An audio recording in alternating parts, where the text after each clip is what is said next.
প্রথমেই সৌমিক আপনার কাছে জানতে চাই, আপনি তো যেটি বঙ্গ হল নামে পরিচিত 10 নম্বর হল, ভাসানী হল, শহীদ সালাম বরকত হল সহ কামাল উদ্দিন হল কভার করেছেন, এছাড়া ক্যাম্পাসের বিভিন্ন স্পটে ছিলেন। আপনি একটু আমাদেরকে জানাবেন যে কেমন ছিল, কেমন দেখেছেন আজকের ভোট গ্রহণ? ভোট গ্রহণ যেটি ছিল আসলে শুরুতে যেটি বলা যায়, একদম শুরুতে যেটি বলা যায় যে এই জাকসু নির্বাচন নিয়ে আমি বিগত প্রায় 20 দিনের মতো কাভার করেছি এবং সেই 20 দিনের কাভারেজের মধ্যে শুরু থেকেই অন্যান্য যে ছাত্র সংগঠনগুলো যারা বিভিন্ন প্যানেল দিয়েছে, বিশেষ করে 8টি প্যানেল যারা দিয়েছে, সেই প্যানেলের প্রত্যেক প্রার্থী নানা সময়ে প্রশাসনের কিছু অদূরদর্শী সিদ্ধান্তের সমালোচনা করেছে। সেই সমালোচনার চূড়ান্ত পরিণতি কিন্তু আজকে আমরাও দেখেছি যে যেই সমালোচনাগুলোর জন্য আজকে কিছুটা প্রশাসনকে বিব্রতকর অবস্থায় ফেলেছে। যদি আমি সেই আলোচনার দিকে শুরুতে যেতে চাই, তবে প্রথমেই বলতে হয় যে শিক্ষার্থীদের দাবি ছিল এবং একজন শিক্ষার্থী অনশনও করেছিল যে ডোপ টেস্ট করা হোক প্রত্যেক শিক্ষার্থীকে, অর্থাৎ প্রত্যেক প্রার্থীকে। তো সেই ডোপ টেস্ট কিন্তু একদম ঠিক আজকে নির্বাচন তার একদিন আগে, অর্থাৎ গত পরশুদিন কিন্তু সেই ডোপ টেস্ট করা হয়েছে এবং সেই ডোপ টেস্টের রেজাল্ট কিন্তু এখনো পাবলিশ করা হয়নি। এবং সেখানে কেউ যদি পজিটিভ হয় তো সেক্ষেত্রে তার প্রার্থিতা কিরূপ হবে, তা বাতিল হবে কিনা সেটি কিন্তু এখনো টেস্টের ব্যাপারটা আমরা কয়েকদিন ধরে আপনার কাছে শুনছিলাম।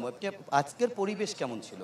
আজকের পরিবেশ যদি বলি, তো সেক্ষেত্রে প্রত্যেকটা হলে কিন্তু আমরা সকাল থেকেই দেখেছি যে স্বতঃস্ফূর্তভাবে ভোটাররা ভোট দিয়েছে, এটি সত্য।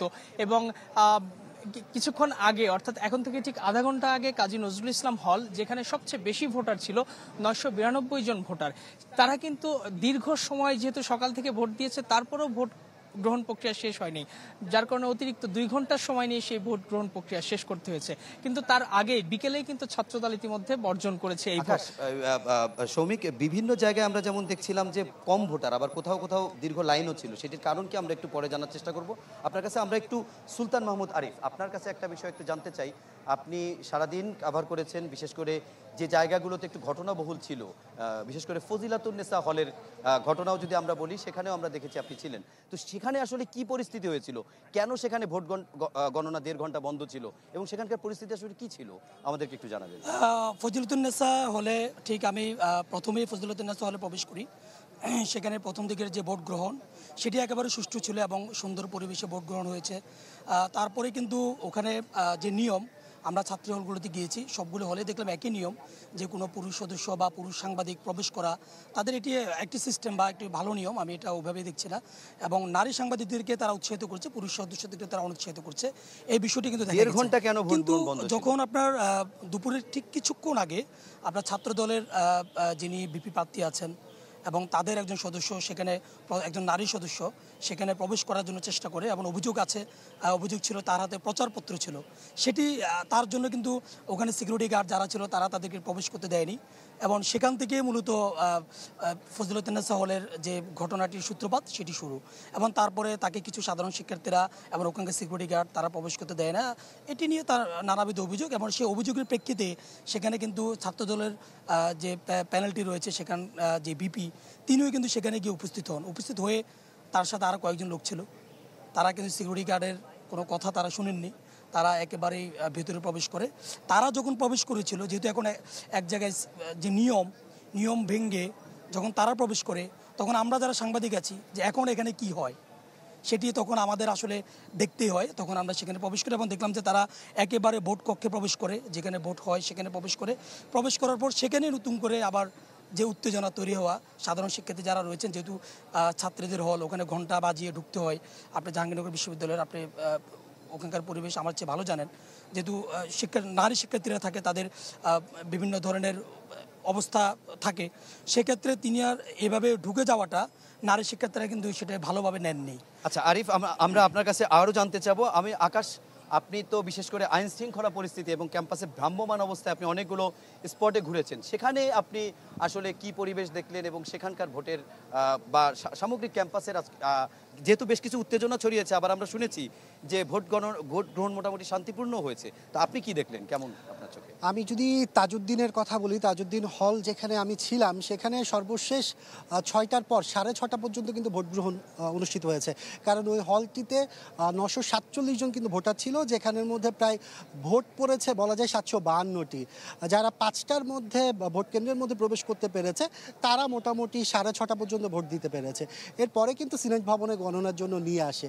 কিন্তু যে বিষয়টি লক্ষণীয় ছিল, এবার কিন্তু কোনো কেন্দ্রের মধ্যে গণনা করা হয়নি। 21টা কেন্দ্রের মধ্যে ভোট গ্রহণ অনুষ্ঠিত হলেও প্রত্যেকটা কেন্দ্র থেকে কিন্তু ব্যালট পেপারগুলো নিয়ে সিনেট ভবনে আনা হয়েছে। আর সিনেট ভবন থেকে মূলত যে গণনার প্রক্রিয়াটা সেটি করা হবে, আমরা কিন্তু এখন সে অপেক্ষায় আছি। তবে এইখানে লক্ষণীয় একটা বিষয় ছিল যে তারা যখন ব্যালট পেপারগুলো আনছে, আমরা জাতীয় নির্বাচনে যে জিনিসটি দেখেছিলাম বিগত সময়গুলোতে আইনি পাহারার মধ্য দিয়ে, খুব শৃঙ্খলার মধ্য দিয়ে আনার, সেই বিষয়টি কিন্তু ঠিক এখানেও ছিল।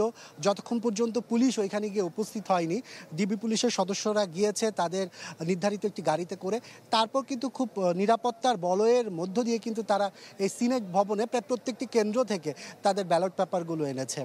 আইন শৃঙ্খলার পরিস্থিতি খুবই স্বাভাবিক ছিল। আর সকাল থেকে তো আমরা কোনো ধরনের বিশৃঙ্খল পরিবেশ দেখিনি। যে প্রার্থীরা ছিলেন তারা পাল্টাপাল্টি অভিযোগ করেছেন একে অপরের বিরুদ্ধে, সেই অভিযোগ আমরা শুরু থেকে এখন পর্যন্ত দেখেছি। অনেকে কিন্তু এর মধ্যে কয়েকটি প্যানেলও দেখেছি আমরা, তারা ভোট বর্জন করেছে। যেমন 5টার পরও দেখেছি কয়েকটি প্যানেল ভোট বর্জন করেছে। দুপুরের বেলায় অবশ্য ছাত্র দল সবার আগে, দুপুরের পরপর তারা তাদের যে ভোট বর্জনের বিষয়টি সেটি আনুষ্ঠানিকভাবে আমাদেরকে জানিয়েছিল। এছাড়া ছাত্রদের সাথে, শিক্ষার্থীদের সাথে কথা বলে যে বিষয়টি দেখতে পেরেছি, তারা খুবই উৎসাহ উদ্দীপনা নিয়ে কিন্তু এবার ভোট দিতে এসেছে।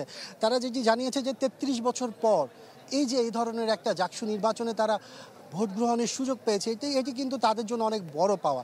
কারণ বিগত সময়ে যারা এই জাহাঙ্গীরনগর থেকে বের হয়েছে তাদেরও ইচ্ছা ছিল কিন্তু জাকসুতে আসার, সেটি কিন্তু হয়নি। পরে আরো শুনবো, এবং আকাশ আপনার কাছে শুনবো, আরিফ আপনার কাছেও শুনবো, সৌমিক আপনার কাছেও শুনবো, এবং দর্শক আমাদের 2জন প্রতিনিধি রয়েছেন, 3জন প্রতিনিধি, 4জন প্রতিনিধি বিভিন্ন জায়গায় রয়েছেন। আমরা বিরতির পর এসে আমরা তাদের কাছে যাব এবং তাদের সঙ্গে আমরা যুক্ত হয়ে শুনবো ক্যাম্পাসের অন্য জায়গাগুলোর পরিস্থিতিও কেমন।